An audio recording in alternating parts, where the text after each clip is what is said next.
Табан мен қар басқан, ар баспаған қазақпыз. Қылыш жүзді алдаспан, жау жаспаған қазақпыз.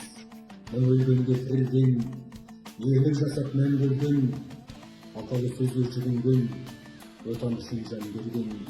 Бөрін емген бөлтірік, ер түріктен қазақпыз.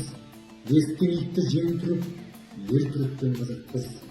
Қолы сырмай жетіген, мол мұра тапқан қазақпыз. Өмір өтіліп шетінен, домбыра тапқан қазақпыз. Көкпар тартып қамшылып, жорға мінген қазақпыз. Кеудеміз тасқа шәмшіліп, қорға кірген қазақпыз. Адамы жау болып танитын, орға мінген қазақпыз. Өткен күннің тарихын, зорға білген қазақпыз. Аштықтан да қырылып, маңғазар болған қазақпыз. Қалғанда солды бір үміт, алғажар болған қазақпыз. Желтоқсанда боздақтар, қанбазар болған қазақпыз. Аламыз деп бостандық, қанбазар болған қазақпыз. Болса да азат алашын, толғаныс мұңнан қазақпыз. Жолар жазған жарасын, жолбарыс туған қазақпыз.